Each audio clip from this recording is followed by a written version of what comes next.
বিয়ে সাজাতে গিয়ে ফার্স্ট টাইম এমন একটা বিপদের মধ্যে আমি পড়লাম যে আমি ভাবতেও পারছি না কেন এটা হলো আমার সাথে।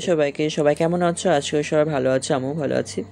তো আমার এটা 25শে নভেম্বরে কাজ ছিল, একটা ব্রাইড ছিল, আমার লোকেশন ছিল মধ্যমগ্রাম। তো আমি তার জন্য সকাল সকাল বেরিয়ে পড়েছিলাম, আর কিছু দরকার ছিল, আমার হাবড়াতে কেনাকাটা করার দরকার ছিল বলে আমি তাড়াতাড়ি গিয়েছিলাম। তো আমি এরকম হবে আমি ভাবতেই পারিনি, এতটাই লেট হয়ে যাবে, আমি ট্রেনটা ধরতেই পারবো না। আমি মাত্র 1 মিনিটের জন্য ট্রেনটা ধরতে পারিনি, তো কী হবে, কপালে খারাপ থাকলে সব দিক থেকে খারাপ। তো এর জন্য আমি 1 ঘন্টা, পুরো টানা 1 ঘন্টা স্টেশনে কাটিয়ে ফেললাম, হাবড়া স্টেশনে। তো তারপর আমার ট্রেন ছিল 2:45 ট্রেন ছিল, তারপর সেই ট্রেনটা ধরে আমি মধ্যমগ্রাম স্টেশনে যাই।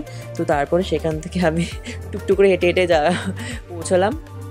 তো একদিক থেকে ভালোই হয়েছে যে লেট হয়েছে, কারণ আমি গিয়ে দেখি তাও তখনও ব্রাইড পুরো রেডি ছিল না। তো একদিক থেকে ভালোই ছিল, লেট হয়ে গিয়েছে, কোনো অসুবিধা হয়নি। তো আমি এখানে হেঁটে হেঁটে যাচ্ছি, এটা হচ্ছে মধ্যমগ্রাম স্টেশন। তো আমি অনেকদিন ব্লগ ভিডিও ছাড়া হয় না, করা হয় না। আর ব্যাপারটা হচ্ছে কি বলি তোমাদের সাথে, তো আমি ভেবেছি কি আবার শুরু করব, ব্লগ ভিডিও আবার শুরু করব। তোমার এত এত ভালোবাসা দিয়েছিলাম আগে একটা ফেসবুক আইডিতে, তখন সেই আইডিটা হ্যাক হয়ে গেছে। এর জন্য কিছু মন খারাপের জন্য আমার এখন ভালোও লাগে না ভিডিও করতে।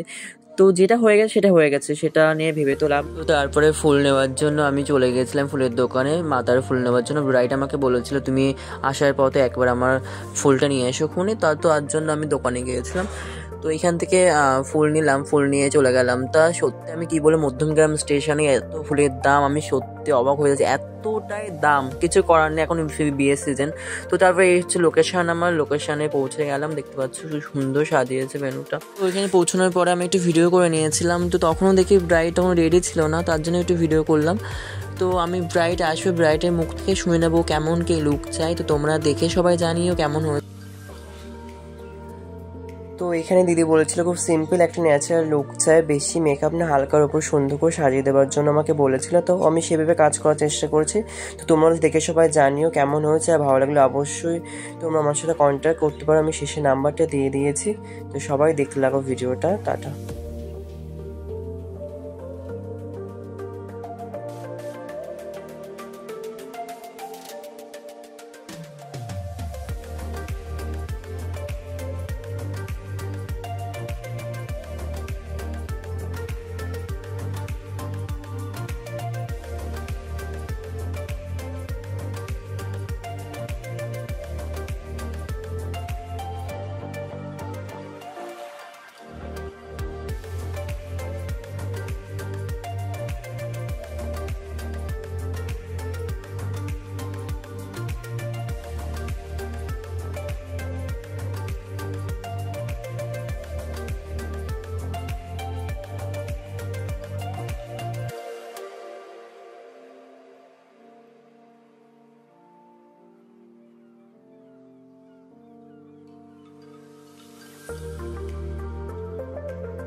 হ্যালো সবাইকে।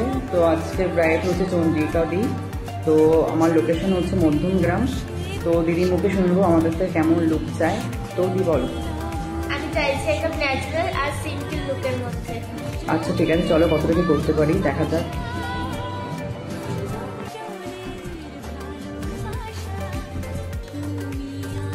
হ্যালো দি। তো আজকে আমার কাছে তোমাকে কেমন লাগলো বলো, আপনি যা যা চেয়েছিলে তাই পেয়েছো তো? একদম আমি যেরকম চেয়েছি সেরকমই পেয়েছি। তো সৌমিরা আমাকে খুব সুন্দর সাজিয়েছে।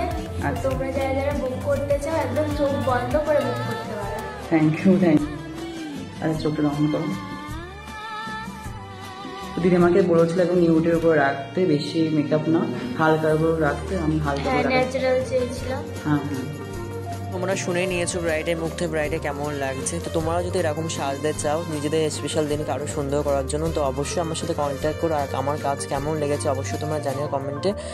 আর আমি এখানে আমার নাম্বার দিয়ে দিচ্ছি, যারা যারা বুকিং করতে চাও অবশ্যই আমার সাথে করতে পারো। সবাইকে তুমি ভালো থেকে সুস্থ থাকো, টাটা।